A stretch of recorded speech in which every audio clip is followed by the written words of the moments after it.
महावीर की जन्मभूमि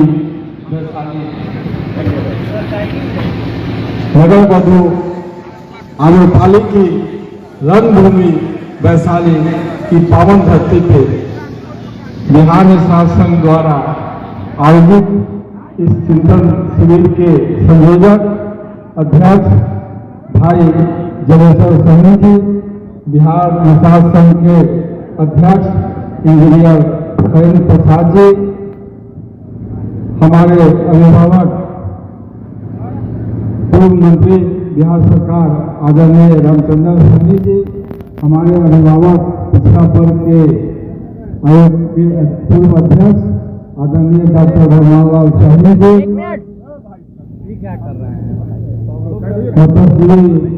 बिहार मतश्री संघ के अध्यक्ष प्रयाग सहनी जी, जिला अध्यक्ष बिहार निषाद संघ के रामनाथ सहनी जी, चंद्र चौधरी जी, भाजपा नेता और हमारे पार्टी के अध्यक्ष डॉक्टर राजभूषण चौधरी जी, राष्ट्रीय निषाद सेना के अध्यक्ष मुकेश सहनी जी, कैप्टन मुकेश निषाद जी, हमारे पार्टी के नेता कैप्टन कमलेश निषाद जी,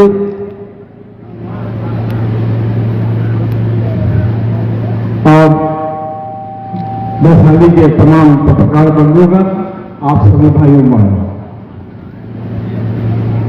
सर्वप्रथम बिहार निषाद संघ के इस कार्यक्रम में आने पर मुझे काफी गर्व महसूस हुआ है।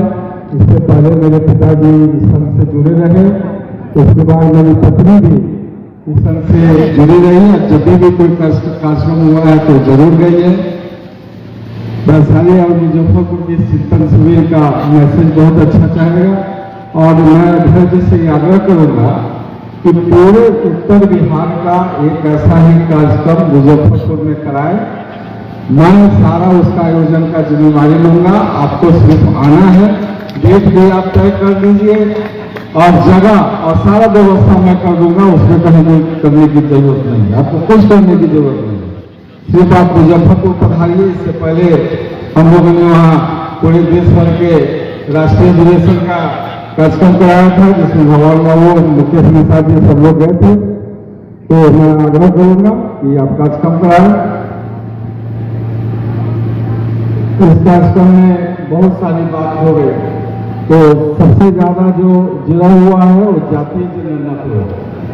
तो जातीय गणना के बारे में मेरा अपना जो राय है कि जब तक कोई दूसरा गणना का रिपोर्ट नहीं आ जाता, तब तक जो नीतीश वाले जो गणना कराए हैं उसी को सही मानना पड़ेगा, दूसरा हमारे पास ऑप्शन भी नहीं है। और उसमें जो निषाद समाज को अलग अलग वर्ग में बांटा गया है, तो इस पर मुकेश निषाद जी ने पूरे विस्तार पूर्वक बताया है, तो उसमें भी ज्यादा चिंता करने की जरूरत नहीं है। अरे अलग अलग गणना हुआ है तो हम लोग उसको टोटल मार देंगे, तो टोटल मार के अपना परसेंटेज की बात करेंगे। और जहां जहां जिस गणना में अगर माननीय मुख्यमंत्री अलग अलग किए हैं तो अलग अलग भागीदारी में दे, उसमें इसमें चिंता करने की क्या जरूरत है।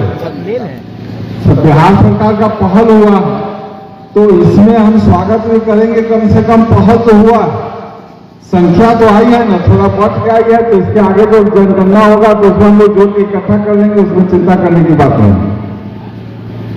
हमारे किसान संघर्ष मोर्चा के भाई वीरेंद्र जी का आभार बहुत प्रकट करूंगा इस मंच से कि 2014 में जब मैं भारतीय जनता पार्टी का लोकसभा का उम्मीदवार बना था, तो इनकी पूरी टीम, भगवान बाबू हैं, अपना पीछे में जिला परिषद यजमान जी हैं, लोग पूरे टीम के साथ लगे थे और समाज का एकजुटता के कारण 2,25,000 वोट से हम चुनाव जीते थे। 2019 में फिर जब दोबारा हम चुनाव में आए तो स्वजातीय हो जाने के कारण ये लोग उधर में चले गए, लेकिन उससे भी हमको कोई गिरा शिकवा नहीं रहा। चुनाव जीतने के बाद सांसद भी बने, लेकिन जब भी वीरेंद्र भाई से बात हुई है हम उनको हमेशा भाई की तरह ट्रीट किए हैं। कभी भी इनको कभी भी कोई ना शिकायत नहीं किए। क्योंकि मेरा है कि अगर समाज का लोग अगर किसी कारण से समाज को विरोध समाज के लिए जाता है तो उसको जो भावना होने की जरूरत नहीं है। इनका हम स्वागत करते हैं कि कम से कम हमसे अगर खिलाफत में नहीं रहे तो अपने समाज के लिए रहे।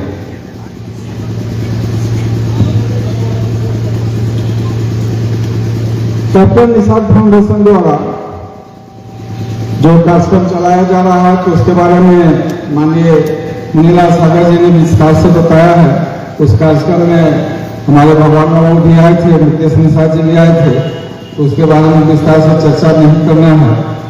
हमारा एक ही आग्रह है कि निषाद का जितना भी संगठन बिहार में है, अगर निषाद उम्मीदवार किसी पार्टी से आता है तो उसका समर्थन करना चाहिए और उसको ईमानदारी से जिताने के प्रयास करना चाहिए। चाहे वो निषाद की कोई भी उपजाति का हो तो उसमें ये चिंता करने की जरूरत नहीं है कि भाई हम शुद्ध मना है, ये मरकर है, ये अलग है, तो उसमें कुछ चिंता करने की जरूरत नहीं है। एकजुटा होकर उसको जिताने का प्रयास करना चाहिए।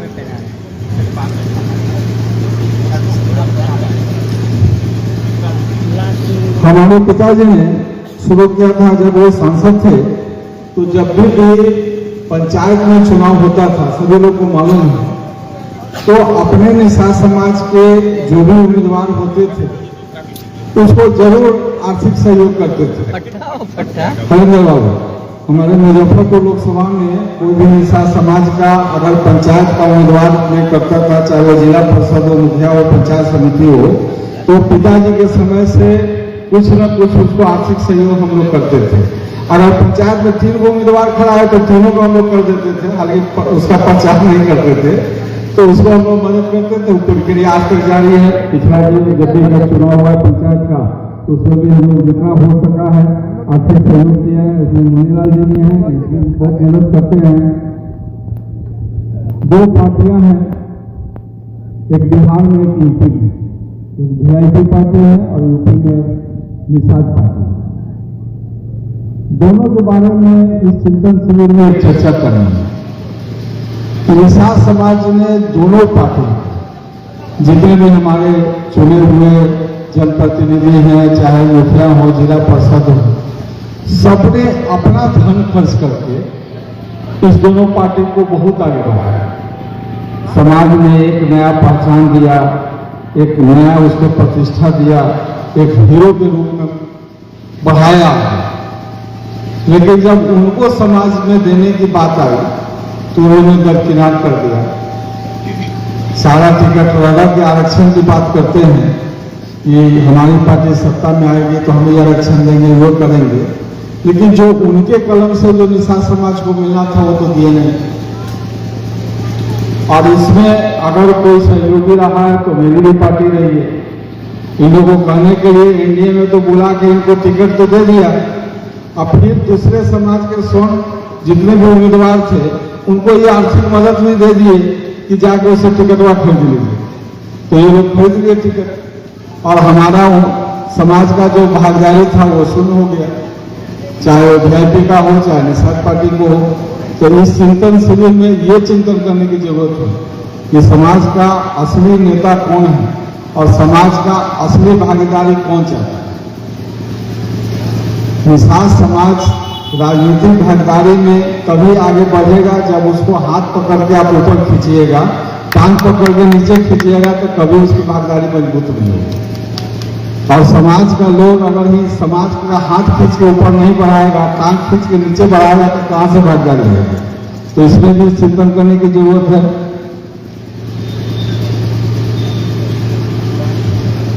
कुर्मी उपचुनाव में भी चर्चा हुई,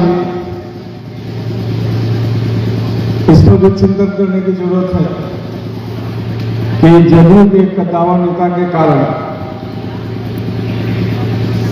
कुर्मी जो उपचुनाव हुआ उसमें राष्ट्रीय जनता दल का उम्मीदवार निषाद समाज का जीता हुआ कैंडिडेट था, उसको मिलना चाहिए।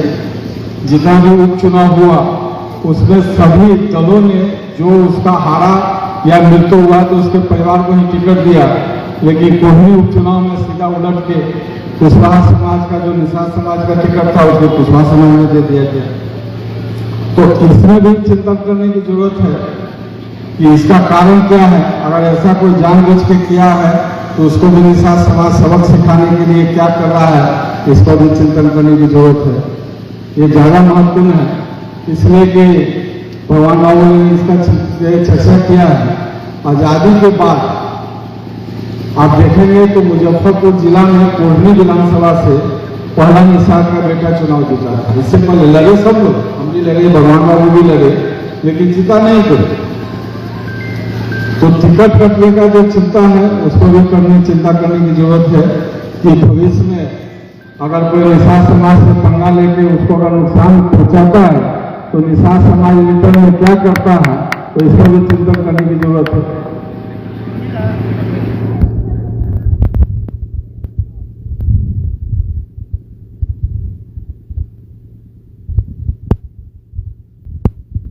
इतना अच्छा कार्यक्रम करने के लिए रिहानी शासन का मैं बहुत ही आभार प्रकट करता हूँ कि बहुत दूर दूर से लोगों को बुला के और एक चिंता करने की इस पर चिंता किए हैं कि बिहार में राजनीतिक भागीदारी कैसे बढ़े, निषाद समाज का बच्चा शिक्षा के रूप में कैसे मजबूत हो, कैसे आगे बढ़े।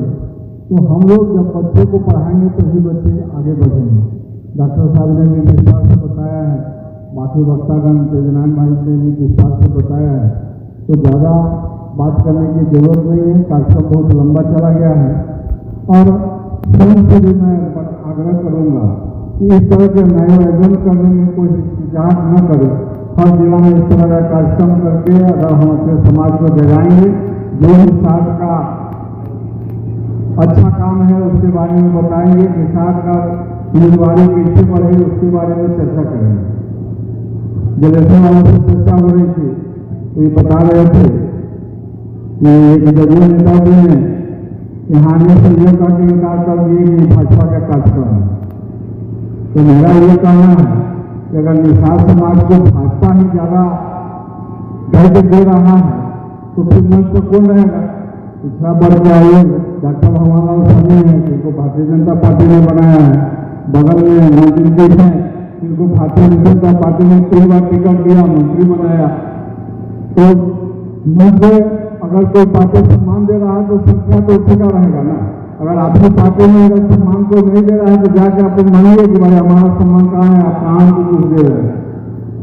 कैप्टन कमलेश साहनी जी हैं, पार्टी के बहुत से दायित्व संभाले हैं। जलेसर साहनी जी हमारे पार्टी के ओबीसी मोर्चा में उपाध्यक्ष रहे हैं। तो कहीं न कहीं अगर लोग राजनीति में सक्रिय हो रहा है तो हमारी भारतीय जनता पार्टी उसको आगे नहीं बढ़ा है। तो ज़्यादा कुछ नहीं करना है, यही कहते मैं वाणी को विराम देता हूँ। बहुत बहुत धन्यवाद। चलिए बहुत बहुत धन्यवाद। अब अगले वक्ता के लिए इंजीनियर हरेंद्र प्रसाद निषाद साहब अपनी बात को रखेंगे और इसके बाद सभी पत्रकार बंधु को आदरणीय सांसद अजय निषाद जी चादर से सम्मानित करेंगे। इसलिए आप लोग सब थोड़ा रुकेंगे। हरेंद्र बाबू अपनी बात को रखेंगे। 2 मिनट रुक जाइए, पत्रकार बंधु 2 मिनट रुके। अध्यक्ष जी 2 मिनट बात करेंगे।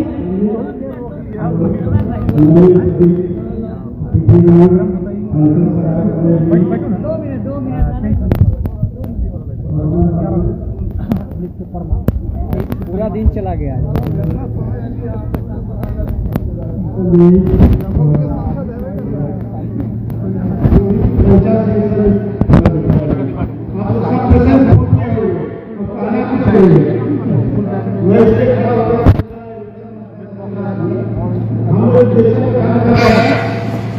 हम लोग स्टेशन पे काम कर रहे हैं, पुलिस स्टेशन और पैरामीटर का कोचिंग। पकड़िए पिपनिया, अरे पकड़िए ना हो पिपनिया।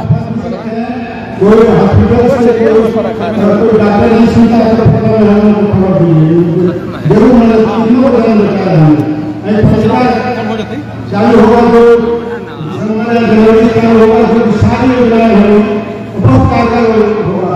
तो पत्रिका चालू होगा तो नंबर आप लोग ले लिए हैं और पत्रिका के माध्यम से आप लोग विकास की ओर अग्रसर होंगे। जय समाज को कैसे आगे बढ़ाया जाए। साथियों, कोई भी समाज उन्नत तभी माना जाता है जब उस समाज में शैक्षणिक, आर्थिक, सामाजिक और राजनीतिक भागीदारी अच्छी रहती है। दुर्भाग्यवश निषाद समाज ना तो आर्थिक रूप से उन्नत है, ना शैक्षणिक रूप से आगे है, और जब इन दो लोगों पर कमजोर पड़ जाता है तो सामाजिक भी स्थिति अच्छी नहीं रहती और राजनीतिक रूप से तो बहुत कुछ। जिस तरह से कोई भी गांव तभी अच्छा माना जाता है जब वहाँ रास्ता का स्थिति अच्छा हो, वहाँ पर बिजली की स्थिति अच्छा हो, शिक्षा का स्थिति अच्छा हो।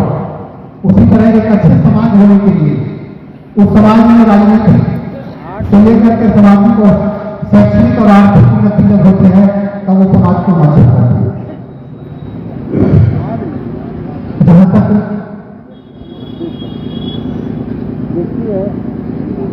राजनीतिक चेतना की बात है तो हमारे लोगों में थोड़ी राजनीतिक चेतना कम रही। इसका कारण था कि हम लोग अलग अलग उपजातियों में बटे हुए और विगत कुछ दिन पहले बिहार सरकार को एक अच्छा मौका मिला था कि उपजातियों को खत्म करने की।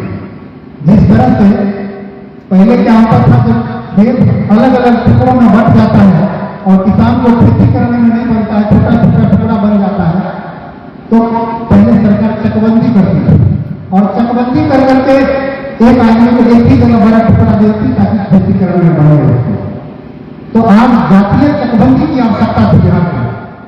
आज बिहार के पिछले पर का अगर कुछ कारण है तो वो जातीय भेदभाव। अगर बिहार जातीय भेदभाव से बाहर निकल जाए तो बिहार को विकसित राज्य होने से कोई नहीं रोक सकता। लेकिन दुर्भाग्य की बात यह है कि बिहार सरकार वैसे मौका को भी छूट गई। आज जातीय चकबंदी हो जाता, बहुत सारी जातियां एक होना चाहती हैं, उपजातियां एक होना चाहती हैं, लेकिन बिहार सरकार का नॉर्म ऐसा है कि एक होने नहीं देती। मेरा तो मानना है कि अगर सरकार का मंशा अच्छा होता तो लोगों से आह्वान करती, हर जातियों से आह्वान करती, आप जो एक साथ जिनका बेटी बेटी का संबंध है वो सब एक हो जाएंगे। वैसे निषाद समाज की बात नहीं कर रहा, हर समाज जो भी एक होना चाहता था उसको एक होने का मौका देना चाहिए। इससे जातियों की संख्या बिहार में घटता और जातीय भेदभाव घटती और बिहार विकसित राज्य बनता। लेकिन दुर्भाग्यवश हम लोग के बार बार आंदोलन करने के बाद बिहार सरकार हम लोग को एक नहीं कर पाई और ये दर्शाता है कि बिहार की जो वर्तमान की सरकार है उसका निषाद के प्रति और जातियों के प्रति और बिहार के विकास के प्रति कितनी प्रतिबद्धता है। इसलिए इन बातों को समझने की जरूरत है। जैसा कि हम सब जानते हैं कि एक अलीफ टॉपर ने कहा था कि किसी भी काम को करने के लिए work for plan and plan for work.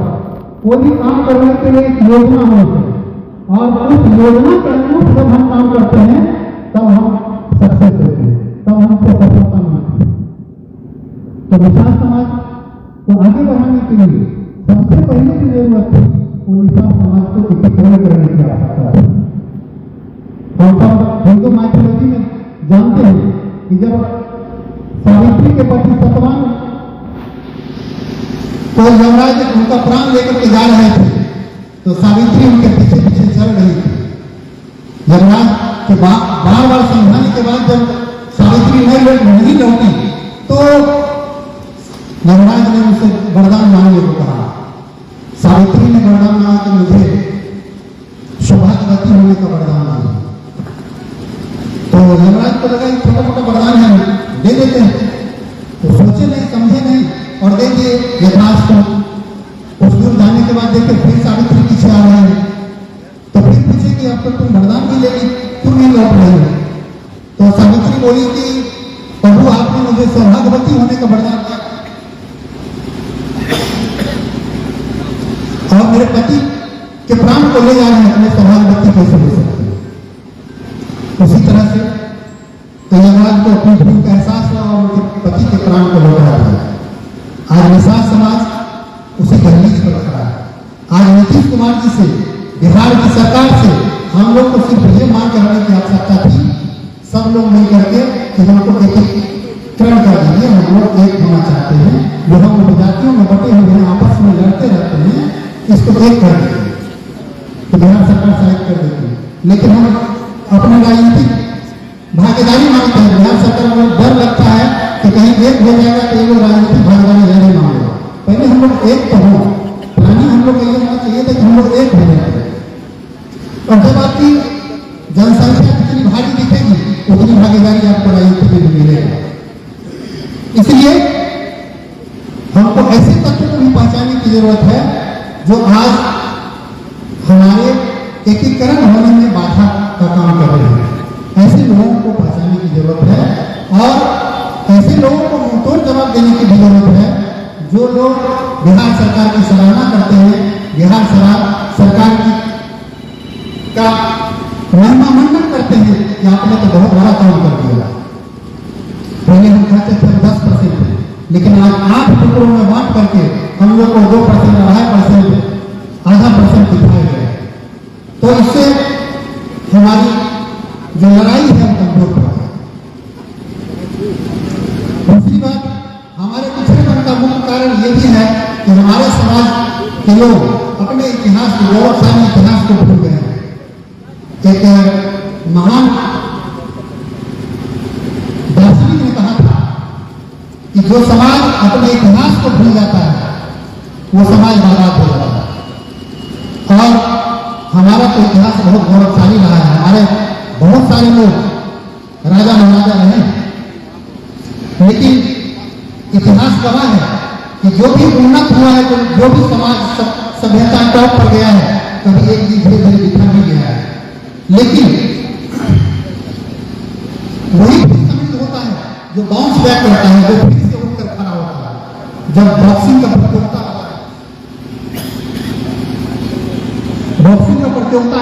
होता है तो जीत जाना लड़ाई में तो बड़ी बात नहीं, जो फिर उठ करके फाइट करने के लिए तैयार होता है अंत में वही जीतता है।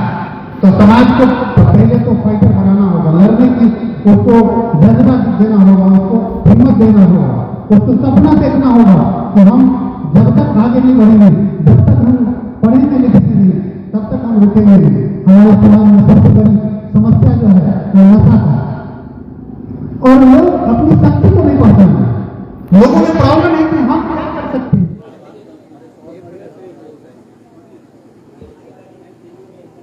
बताएं सर, आज के दिन इस कार्यक्रम में निषाद समाज की ओर से क्या आगामी लोकसभा के चुनाव की तैयारी के तौर पे देखा जा रहा है? देखिए, आज का जो कार्यक्रम है वो बेसिकली निषाद समाज को कैसे ऊपर उठाया जाए, ये एक चिंतन शिविर है। चाहे वो शैक्षणिक स्तर पर हो, सामाजिक स्तर पर हो, राजनीतिक स्तर पर हो, निषाद समाज कैसे अपलिफ्ट हो, इसके लिए हम लोगों ने एक चिंतन शिविर आयोजन किया था और इसमें इन्हीं मुद्दों पर विचार विमर्श हुआ।